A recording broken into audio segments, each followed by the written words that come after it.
Hey guys, this will be the honor of Toyhan Toastmasters Club, or is it the honor of me to give my first ever speech as a distinguished Toastmaster at Toyhan? And thank you, and I'm really happy it's happening at Toyhan Toastmasters Club. And today I'm going to talk about my journey from TM to DTM. I'm going to talk about the ups, I'm going to talk about the downs, and also I'm going to share tips to the future people who wants to be a pathways recognized to distinguished Toastmaster. So let's kick things off. 3 years ago, in 2018, February 2018, the 3rd of February to be exact, I joined Toastmasters. I attended my first ever meeting, and from then I knew Toastmasters is for me. The table topics, the prepared speeches, the evaluations. I was happy. I was mesmerized. I was like, yes, Toastmasters is for me. Then we fast forward to 2019, and you're wondering what happened in 2018.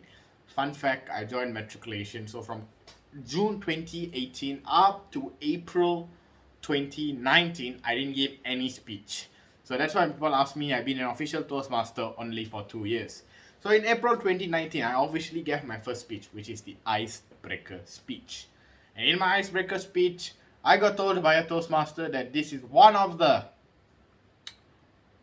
most unprepared and worst speech he's ever heard in his life. And that, trust me, that was an icebreaker speech.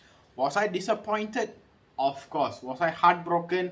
Of course. Was I felt like quitting Toastmasters? Of course. But what stopped me?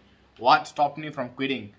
Making a difference. Because I want to be a senior Toastmaster and I want to break the circle. I want to say, like, you know what, stop saying people are coming unprepared. If you want to give evaluations, give it in a matured way. Give it in a constructive way. If you want to criticize people, better don't give an evaluation, because you're not going to do any good. You're going to do more bad than harm.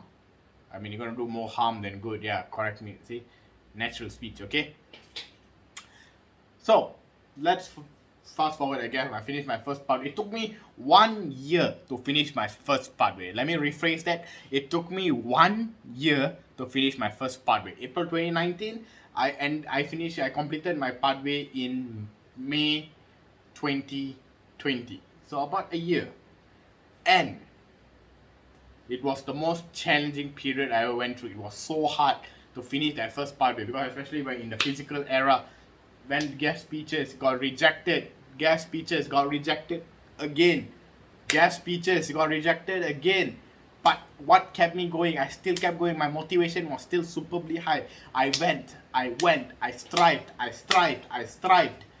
reached the jackpot. I completed 6 educational programs in Toastmasters in 1 year. From the, not even 1 year, in 10 months, I finished 6 educational programs. I finished 4 pathways, pathway mentors program, and the distinguished Toastmaster program. As you can see, from the guy who could even not do 1 pathway in 1 year, came to the guy who finished 6.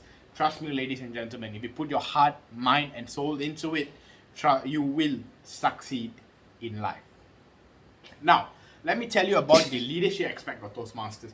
To attain your DTM ship, you need to do a criteria called district leadership. So I served as an area director. I actually wanted to be area director in 2019 itself, but they told, you're too young. You're too young to be a district officer. So I said, okay, I'm too young, so I waited a year. And in my first year as a district officer, I was also a club president. Lai knows the story, and Lai knows how much I struggled being a president / district officer. I was an area director. But many people said I could not do it. Many people said I could not focus on my studies. Many people said I could not focus on Toastmasters and give it the equal balance. God, were they wrong?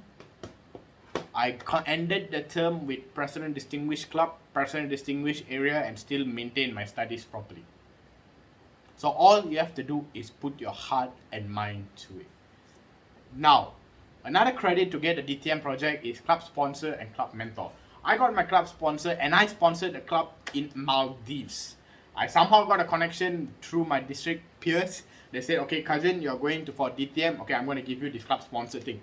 They gave me the club sponsor, and I thank the Lord that they gave me this opportunity to be a club sponsor, and that was amazing experience being a club sponsor for Maldives. And now moving on to the club mentor, and trust me, club mentor was very hard because I was club mentor of a club called Cyberstars Toastmasters Club. And in this club, it was challenging because the members were inactive and we had to rebrand the club. The first 4 months we were struggling. Then the last 2 months I said enough is enough. Let's rebrand the club. And now Cyberstars is revived and is an active club. And it's now Cyberstars Advanced Toastmasters Club. So that was another rebranding I did. So ladies and gentlemen, in conclusion, your age doesn't matter. How long you're in Toastmasters doesn't matter. You're a senior or a junior in Toastmasters doesn't matter. Just remember, Toastmasters is our organization which is age, gender, race, blind. So what I want to tell you, ladies and gentlemen, to all the people out here today, if you want to be a Toastmaster, be it. If you want to be on a journey to DTM, you need someone to advise you, I'm always here. But let me give you 3 tips on how to be a DTM. Be dynamic, have good time management, and have good man management. DTM. Be determined, time management, man management. With these 3 qualities, trust me, you can achieve DTM-ship easily. It took me 2 years, and who knows, in the next 2 years I might have another DTM title because I only have one thing left to complete my DTM. You want to know more? Stay tuned, follow me on my Toastmaster journey, and thank you for giving me this opportunity to give my first ever speech as a distinguished Toastmaster at Toyhan Toastmasters Club. I love every single one of you guys, and I'll be back for my evaluation. Don't worry. Stay safe, everyone. Ciao.